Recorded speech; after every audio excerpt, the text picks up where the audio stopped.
Ini aku, dan ini mamaku. Cantik kan? Tapi bawel. Dek, kamu kapan nikah sih? Belum lagi kakakku sama istrinya. Sejak mereka buka toko online, rumah jadi penuh banget. Tapi walaupun begitu, dengan perbedaan apapun, mereka tetap keluargaku. Dan keluarga ini adalah ide Tuhan. Tema besar kita adalah Family Comes First.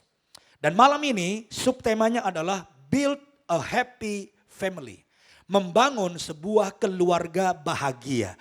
Siapa yang di sini pengen keluarganya sukses dan bahagia? Angkat tangan yang mau bahagia keluarganya. Semua mau? Nah, kita mau belajar bagaimana membangun sebuah keluarga bahagia. Kolose pasal 3 ayat 17 sampai 21. Firman Tuhan malam ini berbentuk ekspositori. Artinya saudara-saudara, tiap ayat kita bahas menjadi poin-poin yang penting. Ya, saya mulai baca ayat 17. Dan segala sesuatu yang kamu lakukan dengan perkataan atau perbuatan, lakukanlah semuanya itu dalam nama Tuhan Yesus sambil mengucap syukur oleh Dia kepada Allah Bapa kita. Hai istri-istri, tunduklah kepada suamimu sebagaimana seharusnya di dalam Tuhan. Hai suami-suami, kasihilah istrimu dan janganlah berlaku kasar terhadap dia. Hai anak-anak, taatilah orang tuamu dalam segala hal, karena itulah yang indah di dalam Tuhan. Hai bapak-bapak, janganlah sakiti hati anakmu, supaya jangan tawar hatinya. Amin. Saudara-saudara, sebagai orang yang percaya kepada Tuhan Yesus, keluarga harus menjadi prioritas utama. Tentunya sesudah Tuhan. Tuhan tetap nomor satu. Tapi sesudah itu saya harap kita fokus pada keluarga. Sebab apa artinya kita menjadi pengusaha yang sukses. Duit kita banyak. Kita menjadi seorang eksekutif yang mencapai puncak dari karir kita. Tapi keluarga kita berantakan. Keluarga kita hancur. Nggak ada artinya. Saya banyak ketemu pengusaha di usia tuanya menyesal. Mereka bilang gini, Pak, apa artinya Pak? Saya bisnismen yang berhasil. Uang banyak, rumah besar. Rumahnya gede ribuan meter, tapi gak ada istrinya. Anaknya kabur, istri kabur. Menyesal. Jadi yang sangat penting adalah bagaimana kita membangun keluarga kita menjadi keluarga yang bahagia. Dan membangun keluarga bahagia ini saudaraku, atau punya keluarga bahagia itu tidak otomatis. Jangan pernah berpikir karena saya menikahnya di gereja, diberkati sama pendeta, ditumpang tanganinnya lama, diuyang-uyang lagi sampai rusak rambutnya. Maka pastilah keluarga saya akan diberkati dan bahagia. Enggak seperti itu. Saya ingin mengatakan bahwa keluarga bahagia itu harus dibangun dan diusahakan. Bahkan saya mengatakan malam ini bahwa untuk saudara membangun keluarga bahagia itu bukan 1 tahun. Membangun keluarga bahagia itu seumur hidup. Ada usaha untuk menjadikan keluarga bahagia dan itu seumur hidup. Nah hari ini firman Tuhan mengajarkan kepada kita prinsip yang sederhana. Bagaimana membangun keluarga bahagia? Ada 3 prinsipnya. Apakah semua jemaat siap belajar firman Tuhan malam ini? Mari kita mulai belajar 3 prinsip ini. Yang pertama, untuk membangun keluarga bahagia, yang pertama, involve Christ in every aspect of our family. Kita harus melibatkan Kristus dalam setiap aspek keluarga kita. Nah itu sudah terdapat dalam ayat 17. Tadi sudah kita baca ayat demi ayat sambil kita lihat poin-poin pentingnya. Ayat 17 kita baca sekali lagi.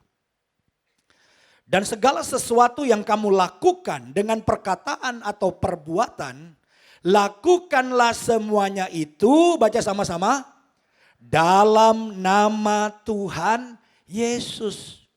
Jadi apapun yang dilakukan, saudaraku, dalam keluarga kita, aspek apapun, bidang apapun, dalam nama Yesus. Sambil mengucap syukur oleh Dia kepada Allah, Bapa kita. Jadi saudara perhatikan di sini, untuk membangun keluarga yang kuat dan bahagia, kita harus melibatkan Kristus dalam setiap aspek keluarga kita. Apa artinya?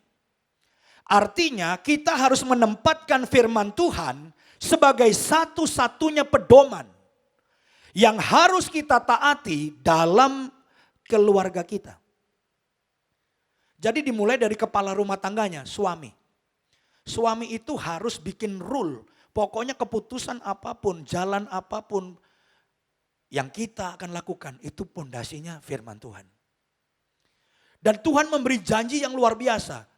Untuk suami-suami yang memimpin keluarganya dengan pondasi firman Tuhan, melibatkan Tuhan dalam segala aspek keluarganya, akan diberkati Tuhan secara luar biasa.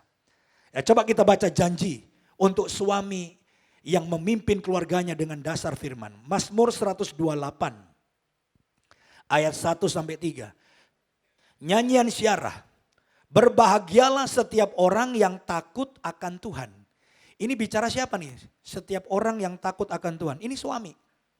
Nanti lebih jelas ayat-ayat berikutnya. Suami yang akan takut akan Tuhan disebut berbahagia. Terus yang hidup menurut jalan yang ditunjukkannya. Jadi dia berjalan seturut dengan firman Tuhan. Janji berkatnya apa? Ayat 3. Perhatikan ayat 3 saya baca ya. Tolong dipantang terus ayatnya supaya jemaat bisa baca lebih lama. Ya, saya akan bahas dengan detail. Istrimu akan menjadi seperti apa saudara? Pohon anggur yang subur di dalam rumahmu. Nah ini sebuah kiasan. Kalau suami memimpin keluarganya dengan dasar firman dan takut akan Tuhan, istrinya itu seperti pohon anggur yang subur. Anggur ini bicara apa? Alkitab kalau bicara anggur itu bicara tentang sukacita. Istrimu akan jadi sukacita. Pohon anggur yang subur jadi berbuah. Dan yang menarik berbuahnya di dalam rumah. Banyak loh istri yang berbuah tapi di luar rumah. Saya banyak ketemu istri-istri di Jakarta yang keren, sukses, pinter cari duit, terkenal, cantik. Tapi suksesnya di luar rumah. Giliran pulang jadi kayak setan di rumah. Maaf di sini nggak ada, nun jauh di sana tuh. Jadi saya nggak perlu takut ada yang tersinggung di sini.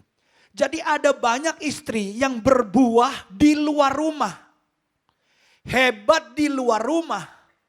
Tapi begitu pulang tidak jadi apa-apa di rumah. Tapi kalau suami takut akan Tuhan, istrimu seperti pohon anggur yang subur akan berbuah di dalam rumah. Jadi sukacita untuk seluruh keluarganya.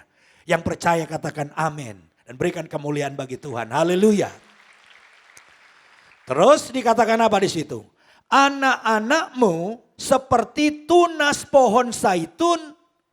Ada tambahan, sekeliling mejamu. Ini juga kiasan. Anak-anak disebutkan seperti tunas pohon zaitun. Kalau bicara pohon zaitun itu panjang, tapi saya persingkat saja. Pokoknya pohon zaitun itu hebat. Kuat, tahan angin, dalam. Dengan kata lain, anak-anak seorang bapak yang takut akan Tuhan akan jadi anak yang hebat, yang sukses dan membanggakan. Tapi ada tambahan. Hebat, membanggakan dan di sekitar apa? Sekeliling apa? Mejamu. Apa artinya sekeliling mejamu? Meja itu tempat apa? Kalau ada suami, istri, anak itu meja tempat ngobrol. Itu bicara hubungan. Makan, ya, kongkow-kongkow di situ. Artinya apa? Anak kita hebat, tapi juga tetap dekat dengan papi maminya. Di Jakarta banyak anak hebat, diajak makan aja susah. Tiap ditelepon, sibuk. Gak ada waktu. Orang tua melihat anaknya sukses tapi gak dekat. Coba. Tapi Tuhan janji. Seorang suami yang takut akan Tuhan, berlandaskan firman, memimpin keluarganya. Anak-anaknya membanggakan orang tuanya. Tapi hubungan tetap dekat. Sekeliling mejamu. Yang setuju katakan amin. Dan kita berikan kemuliaan bagi Tuhan. Haleluya. Jadi kalau kita mendasarkan keluarga kita, saudara-saudara, berdasarkan firman Tuhan, itu juga kita harus menghadirkan kehadiran Tuhan dalam rumah tangga kita. Bagaimana caranya? Kita mesti undang Yesus. Nah biasanya orang undang Yesus hanya waktu pindah rumah baru. Undang pendeta, undang teman kor kalau ikut kor, lalu bikin acara syukuran, pesen nasi tumpeng. Kalau ditanya, kenapa kamu ngundang pendeta? Ya, undang pendeta buat bersih-bersih rumah. Dari roh-roh jahat dan najis. Banyak orang ngundang pendeta tuh kayak ngundang dukun, saudara. Seperti itu. Kalau saudara seperti itu, Tuhan gak bakal hadir dalam keluarga saudara. Jadi bagaimana caranya kita bisa mengundang kehadiran Tuhan dalam keluarga kita? Saya mendorong setiap jemaat NDC di rumah saudara ada mezbah keluarga. Apa tuh mezbah keluarga?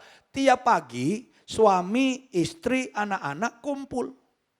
Ngapain? Nyanyi, memuji Tuhan, doa bareng, baca Alkitab. Mungkin cuma setengah jam. Saudara akan lihat keluarga yang punya mezbah keluarga, yang tiap pagi doa bersama, itu dahsyat saudaraku.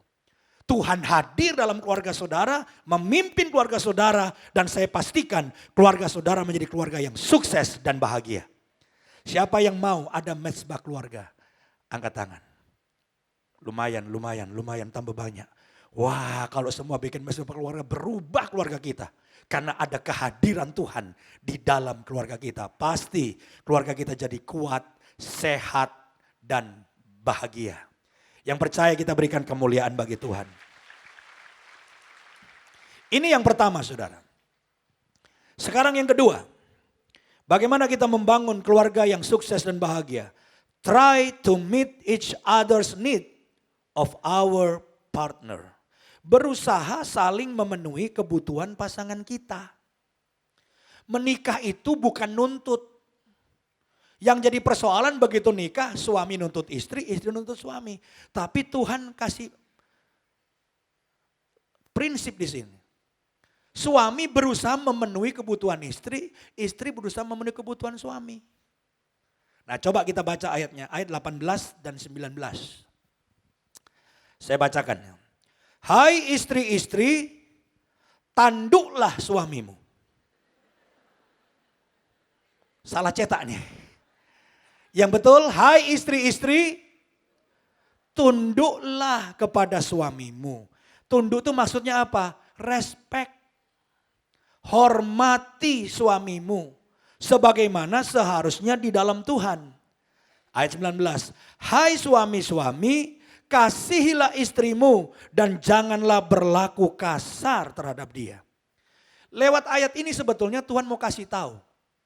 Bahwa kebutuhan suami dan kebutuhan istri itu beda. Yang dibutuhkan seorang suami apa? Respect, rasa hormat. Makanya Tuhan bilang sama istri-istri, hormati, respect, tunduk. Karena kebutuhan seorang suami itu dihormati. Dan kebutuhan seorang istri dicintai. Makanya firman Tuhan bilang, hai suami-suami, kasihilah istrimu. Jadi beda. Saudara mungkin menatap saya dan bilang begini, tapi Pak, seorang suami kan perlu dicintai. Betul. Tapi kebutuhan terbesar dan terutama seorang suami, dia harus direspek. Dia harus dihormati. Nah kalau ini saling, bukan nuntut tapi saling mau memenuhi kebutuhan pasangannya, keluargamu akan bahagia. Saya mengutip seorang dokter namanya Dr. Emerson Eggerichs. Dalam bukunya Cracking the Communication Code bilang begini. Ketika seorang istri merasa tidak dicintai, ia cenderung bereaksi dengan cara-cara yang tidak sopan, tidak hormat terhadap suaminya. Ketika seorang suami merasa tidak dihargai, ia cenderung bereaksi dengan cara-cara yang terasa tidak mengasihi istrinya. Dan mereka berputar-putar terus dalam suatu siklus gila, the crazy cycle. Jadi muter. Nah supaya gampang jelasinnya tolong ditampilkan gambarnya. Nah, itu kalimat yang di atas tulisannya apa tuh? Without love, tanpa cinta. Ketika tanpa cinta, istri tidak dicintai, maka apa reaksinya istri? Without respect, dia nggak menghormati. Nggak menghormati suami.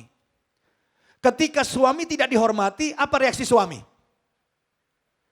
Tidak mencintai. Muter nih. Ketika suami tidak mencintai, apa reaksi istri? Tidak respect, tidak hormat. Ketika suami tidak direspek, balik tidak mencintai, muter nih. Nah, ini yang harus kita patahkan. Caranya gimana? Kita harus mengambil keputusan untuk mengasihi pasangan kita tanpa syarat.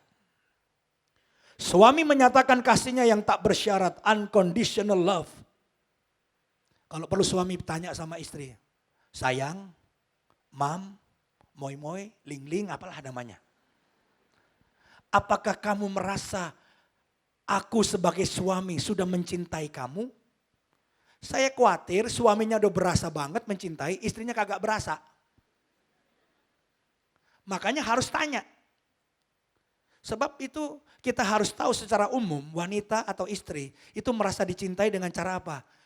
Dipeluk, diusap-usap. Walaupun dulu kalau waktu pacaran meluknya gampang, langsung dapat. Sekarang nggak nyampe. Nggak nyampe. Tapi usahakan sampai nyampe. Unconditional love. Lalu bilang, aku sayang sama kamu. Jadi perasaan cinta juga mesti diungkapkan, aku sayang sama kamu. Tapi jangan 5 tahun bilang sayang terus, nggak pernah ngasih apa-apa. Aku sayang sama kamu, juga kita memberikan hadiah, kasih kado sama istri. Amin istri-istri. Tuh amin kan. Nggak bisa kita bilang I love you, I love you, I love you. Tapi nggak pernah kasih kado. Kasih. Tapi saya nggak punya duit. Dompet saya tipis. Tergantung dompet. Memang kalau dompetmu tebel ya tas Louis Vuitton. Kalau dompetnya menengah tas Mangga 2. Kalau dompetnya tipis, nggak bisa beli tas, beliin peniti. Atau apalah intinya yang saudara mampu. Ajak ngobrol, berdua, makan berdua, bagus. Suami sibuk di kantor, itu ketika sibuk ya saudara telepon istri akan merasa, aduh suami gua kok cinta sama saya ya. Di tengah kesibukannya di kantor masih ingat sama saya, telepon saya. Keren. Lakukan itu. Apalagi? Antar belanja. Kan istri kan suka belanja, kita antar. Memang tidak semua suami suka belanja. Seperti saya ini perjuangan keras itu. Ngantar belanja itu kan mesti masuk satu kan toko, pindah toko. Tapi kalau dilakukan bagus. Nah, suami juga bagus kalau bantu istri di rumah. Apalagi ketika pembantu lagi apa? Pulang. Lagi mudik, lebaran. Kita lihat istri nyetrika sendiri, cuci baju sendiri. Cuci piring sendiri, ngepel sendiri.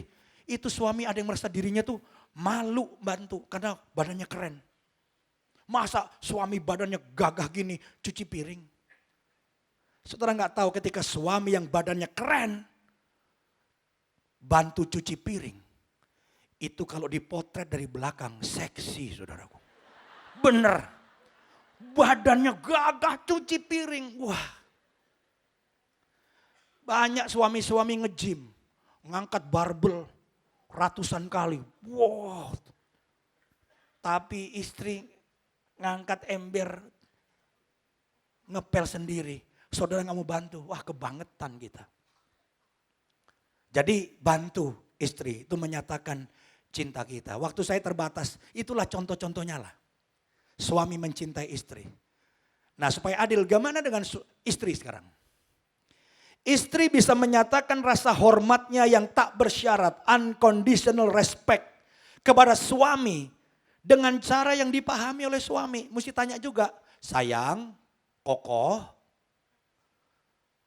apakah engkau merasa aku sudah menghormati engkau? Kadang-kadang istri udah merasa, saya hormat sama suami saya. Suami bilang, belum. Jadi kita harus praktek, gimana caranya? Bisa dengan, kalau lagi berdua bilang, aku bangga loh sama kamu. Kamu berjuang keras. Walaupun hasilnya gak terlalu besar, tapi ucapkan saudara bangga. Sangat bagus kalau mengucapkan saudara bangga sama suami di depan teman-temannya. Wah, itu paling keren. Suami gua gini loh, bla bla bla. Wah, pasti suami kepalanya jadi gede. Dia berbunga-bunga. Wah, istri saya hormat dan respect sama saya. Gitu. Ini malah banyak istri membuli suaminya, saudaraku. Kalau lagi arisan, suami gua payah, ganteng sih tapi otaknya didengkul, Apalagi kalau suami ada di situ. Istri jelek-jelekin, wah itu kebangetan. Ada loh, lihat suami gua. Badannya gede kan, tapi income-nya gak gede-gede katanya. Dan yang ngomong suaminya dengar. Mau gak kita ambil keputusan, walaupun suamiku mungkin income-nya gak gede, tapi dia bekerja keras, aku hormat sama dia. Bagus. Yang setuju katakan amin. Berikan kata-kata yang menguatkan ketika suami berjuang mungkin gagal, kamu bisa. Katakan itu. Sebagai bentuk rasa hormat kita. Intinya sebuah quote bilang begini. Berusaha untuk saling memenuhi kebutuhan adalah kunci hubungan suami istri yang harmonis. Jangan menuntut, tapi saling berusaha memenuhi kebutuhan pasangannya. Suami mau direspek, istri mau dicintai. Lakukan itu, pasti keluargamu lebih bahagia. Yang setuju kita berikan kemuliaan bagi Tuhan. Haleluya. Yang ketiga, yang terakhir, bagaimana prinsip untuk membangun keluarga yang sukses dan bahagia? Build a warm relationship, parents and children.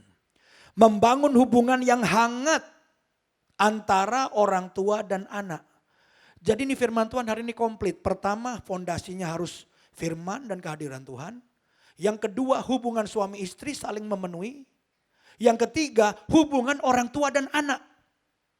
Ini juga harus baik. Hangat kalau mau keluarga kita menjadi keluarga yang bahagia. Itu ayat 20 sampai 21. Mari kita baca.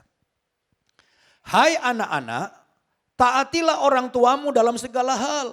Karena itulah yang indah di dalam Tuhan. 21, hai bapak-bapak, janganlah sakiti hati anakmu supaya jangan tawar hatinya. Jadi dalam ayat ini sudah diatur bagaimana hubungan orang tua dan anak itu indah. Seorang anak harus mentaati orang tuanya. Nah ini, siapa di sini anak-anak? Bisa angkat tangan, anak. Bukan anak-anak kecil, bukan, tapi anak. Oh banyak. Dengar firman Tuhan ya, taati orang tuamu. Mentaati itu seperti apa? Mentaati itu dari kata hipakowo. Hipakowo itu artinya mendengarkan dengan penuh perhatian. Jadi kalau orang tua kasih nasihat jangan sambil jalan saudara dengernya. Ya udah tahu mah, Pak tahu, babel banget sih. Gitu. Kalau orang tua kasih nasihat, duduk dengar baik-baik. Dan melakukan tepat sesuai perintah. Saya percaya ketika seorang anak mentaati orang tuanya, ada janji berkat. Apa janji berkatnya? Panjang umur, bahagia dan sukses. Siapa anak-anak di sini yang mau panjang umur, bahagia dan sukses? Mau? Kuncinya apa? Mentaati orang tua. Sekarang banyak orang tua itu mengeluh. Dia bilang sama saya begini, Pak, saya sekolahin anak jauh-jauh ke Amerika, ke Eropa. Pulang-pulang dapat gelar master, doktor. Tapi apa yang terjadi? Di sekolah yang jauh-jauh cuma pulang bilang papi mami bodoh. Coba saudaraku. Papi mami bodoh. Memang pendidikan saudara sebagai anak lebih tinggi. Tapi orang tua bisa menyekolahkan kalian ke Amerika. Itu kerja kerasnya jangan dianggap enteng. Mereka berhasil menyekolahkan kalian. Jangan anggap orang tuamu bodoh. Hormati dan taati orang tuamu. Karena mereka punya hikmat lebih. Mereka punya pengalaman hidup lebih. Dengar orang tua. pasti selamat saudara. Karena orang tua itu wakil Tuhan. Punya pertimbangan jauh. Jangan menolak dan bilang orang tua saya bodoh, mami saya bodoh. Orang tua nangis saudara. Saya percaya kalau semua kita taat sebagai anak, saudara, panjang umur, bahagia dan sukses. Yang setuju kita berikan kemuliaan bagi Tuhan. Haleluya. Lalu tugas orang tua apa? Orang tua adalah payung perlindungan bagi anak-anaknya. Orang tua harus mendidik dan memberi nasihat, ajaran kepada anaknya. Orang tua yang nggak marahin anaknya salah. Banyak anak hancur hidupnya kenapa? Karena papi maminya lembek. Harus berani mendisiplin anak. Tetapi saudaraku dalam mendidik anak-anak, firman Tuhan bilang jangan membuat anak-anak sakit hati. Agar mereka tidak tawar hatinya. Atimio itu tawar hati, kehilangan gairah, putus asa, patah semangat. Jadi orang tua harus mendidik anaknya dengan baik, dengan kata-kata yang baik. Saya besar dalam keluarga keras. Ayah saya, papi saya itu pendidikan Belanda. Dibesarin sama pamannya. Pamannya itu orang Belanda. Didisiplin, dipukul, nurun. Waktu dia jadi ayah, saya anaknya. Kita kenyang dipukulin. Saya punya 2 kakak, saya anak nomor 3. 3 laki, adik saya perempuan. Waktu saya kecil-kecil tuh takut sama papi mami. Nggak berani, duduk ngobrol tuh nggak berani. Hubungannya jauh, dingin. Salah pukul. Rotannya ada 3, gede, sedang, kecil. Yang kecil paling sakit. Kalau saudara nggak percaya, saudara coba saya pukulin coba pakai yang kecil. Terus nyelkit saudara, sakit. Itu kalau papi saya pulang, baru batu aja. Semua anak-anaknya tercerai berai. Ngumpet kemana-mana. Jangan sampai ada urusan dengan orang tua. Cilaka saudara. Saya pernah punya salah, dibanting saudara. Kayak judo, dibanting beneran. Puak. Kakak saya habis olahraga, istirahat di rumah temannya ketiduran. Malam gak pulang. Pagi-pagi udah ditungguin. Waktu kakak saya pulang, ditarik masuk, digebukin saudaraku di ruang tamu. Darah berceceran. Itu darah berceceran gitu banyak. Dia panggil saya, Yosia ambil pel, bersihin darah kakak kamu. Saya kesel, jengkel, kenapa papi saya seperti itu. Saya ngomong gini bukan jelekin orang tua, papi mami saya sudah meninggal. Tapi hubungan saya dipulihkan dan saya mau bilang ayah saya itu sangat baik. Sangat baik, mendisiplin luar biasa. Tapi ada hal-hal yang menurut saya melukai. Waktu saya suruh bersihin itu pakai pel, kesel saya. Bahasa tubuh saya kayak ngelawan. Sambil ada suara dikit, gitu. Dengar dia. Ayah saya dengar, ayah saya marah. Langsung teriak, apa kamu? Kamu melawan saya hajar kamu. Wah, saya langsung lari, ciut saya saudaraku. Kalau kita ngobrol bertiga nih, saya masih SMP, saya mau SMP. Kita ngobrol, kayaknya 2-3 tahun lagi badan kita lebih kuat. Kalau badan kita lebih kuat, kalau kita bertiga, kayaknya kita bisa tantang duel bapak kita. Kita kalahin dia, saking keselnya. Itu dulu. Dia hamba Tuhan tapi mendidiknya seperti itu. Jadi kadang-kadang ada, tapi saya tahu papi saya baik dan cinta saya. Masalahnya orang zaman dulu gak pernah bilang cinta sama anaknya. Saya dalam hidup ini dipeluk cuman sekali sama papi saya. Waktu saya mau berangkat ke Jakarta. Papi saya peluk saya. Dan papi saya bilang, papi sayang sama kamu. Itu sekali-kalinya dipeluk. Dan bilang, papi sayang sama kamu. Saudara kalau punya anak harus sering dipeluk. Harus sering bilang, papi sayang sama kamu. Makanya anak saya kecil saya pelukin terus. Sebab anak yang sering dipeluk dan anak yang jarang dipeluk, pertumbuhan jiwanya beda. Anak yang sering dipeluk itu jiwanya lebih mantap. Confidence-nya lebih mantap, dipeluk orang tua. Peluk. Jangan sungkan bilang, papi sayang sama kamu.